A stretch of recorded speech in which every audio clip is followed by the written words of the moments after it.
हजरत ख्वाजा मोइनुद्दीन वह रूहानी और मजहबी पेशवा थे जिनका अदना सा इशारा तकदीर बदलने के लिए काफ़ी था। भला इस मकबूल बारगाह की करामतों का भी शुमार गिनती हो सकता है। आपकी ज़िंदगी का एक एक वाक़या करामत है। आपने जो करना चाहा कर दिशाया और जो इरादा किया हो गया। आपकी दुआ बेरोक अर्श तक पहुंचती थी। इधर मुंह से निकली उधर कबूलियत का दर्जा हासिल हुआ। आपसे बेशुमार करामतें जाहिर हुईं, जिनमें से कई पहले लिखी जा चुकी है और कई यहाँ लिखी जा रही है। पीर व मुरीद की बातें हजरत ख्वाजा कुतुबुद्दीन बख्तियार काकी फरमाते हैं कि मैं जब तक हुजूर गरीब नवाज रड़ की खिदमत में रहा कभी आपको नाराज होते नहीं देखा।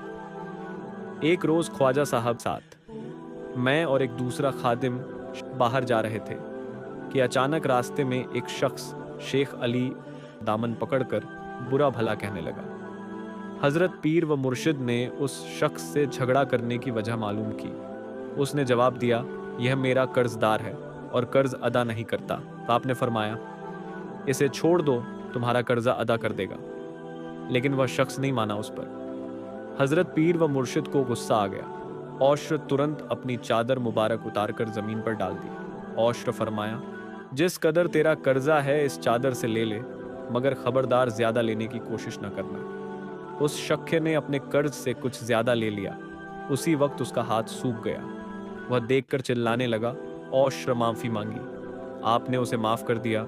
उसका हाथ फौरन दुरुस्त हो गया और वह हल्का इरादत में दाखिल हो गया। मुरीद के साथ सफ़र कहते हैं कि एक बार जबकि आप आपे मुरीदों के साथ सफ़र कर रहे थे, आपका गुजर एक जंगल से हुआ। वहाँ आतिश परस्तों, आग पूजने वालों का एक गिरोह आग की पूजा कर रहा था। उनकी रियाजत इस कदर बढ़ी हुई थी कि 6 माह तक बगैर खाए पिए रह जाते थे। अक्सर उनकी सख्त रियाजत से लोग इस कदर प्रभावित होते कि उनसे अकीदत रखने लगते। उनकी इस हरकत से लोग गुमराह होते जाते थे। ख्वाजा गरीब नवाज साहब रज़िरो आज़िरो ने जब उनकी ये हालत देखी तो उनसे पूछा, ए गुमराहो, चाउदा को छोड़कर आग की पूजा क्यों करते हो?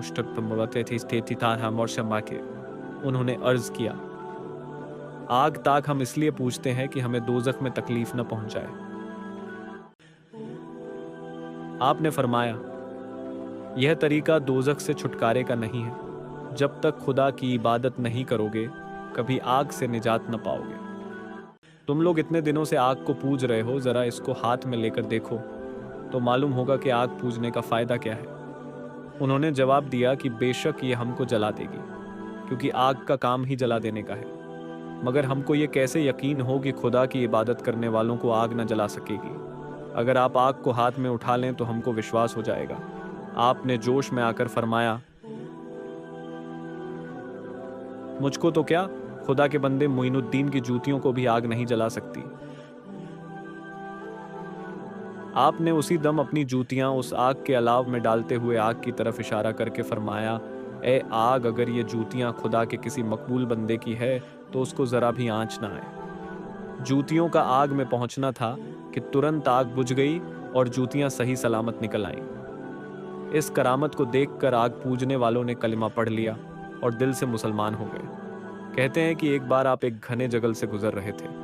वहां आपका सामना कुछ कुफ्फार लुटेरों से हो गया, जिनका काम यह था कि मुसाफिरों को लूट लेते थे और अगर कोई मुसलमान मुसाफिर होता तो सामान लूटने के अलावा उसे कत्ल भी कर देते थे। जब वे डाकू बुरी नीयत से आपकी तरफ आए तो अजीब तमाशा हुआ। जिस हथियारबंद सशस्त्र गिरोह ने सैकड़ों हजारों मुसाफिरों को बिला वजह खाक व खून में तड़पाया था, आपकी एक ही निगाह से थरथरा उठा। औश्र कदमों में गिरकर बड़ी आजिजी से अर्ज किया, हम आपके गुलाम हैं और नजरे करम के उम्मीदवार हैं। जब वह अपने बुरे कामों से तौबा करने लगे तो आपने उनको कलिमा पढ़ाकर इस्लाम में दाखिल कर लिया और उनको नसीहत फरमाई कि कभी किसी के माल को अपने लिए हलाल न समझे।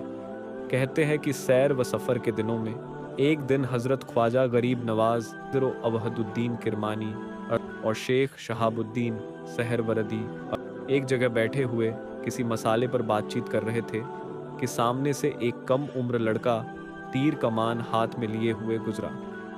ख्वाजा गरीब नवाज हीरो ने उसे देखकर फरमाया, छे यह लड़का दिल्ली का बादशाह होगा।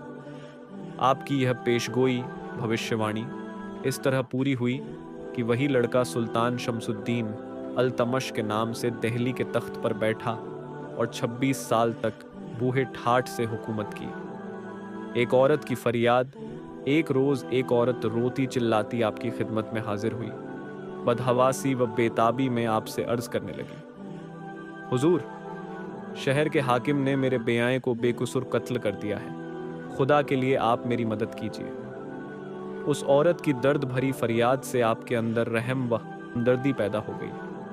आप तुरंत असाए मुबारक हाथ में लेकर उठे और उस औरत के साथ रवाना हो गए। बहुत से खुद्दाम और हाजरीन भी आपके साथ हो गए। जब आप लड़के की बेजान लाश के पास पहुंचे तो बहुत देर तक चुप रहे और खड़े खड़े उसी तरफ तकते रहे। फिर आगे बढ़ और उसके जिस्म पर हाथ रखकर फरमाया, ए मकतूल, अगर तू बेगुनाह मारा गया है तो अल्लाह के हुक्म से जिंदा हो जा। अभी आपकी ज़बान मुबारक से ये शब्द निकले ही थे कि मकतूल मुर्दा जिंदा हो गया। आपने उसी वक्त फरमाया, बंदे को अल्लाह ताला से इस कदर निस्बत मंद पैदा करनी चाहिए कि जो कुछ खुदा तान का ताई अल्लाह की दरगाह में अर्ज करे कबूल हो जाए। इतना भी ना हो तो फ़कीर नहीं है। लंगर यानी खाना हज़रत ख्वाजा गरीब नवाज रोज़िरो ए ज़िरो ने उस हालत में, जबकि आपकी आमदनी को कोई ज़रिया नहीं था, लंगर खाना जारी किया और आपके लंगर खान में इस कदर ज़्यादा खाना पकता था कि सभी शहर के गरीब वंदारी लाचार पेट भरकर खाते पीते थे। कहा जाता है कि लंगर खाने के दारोगा को आपने हुक्म दे रखा था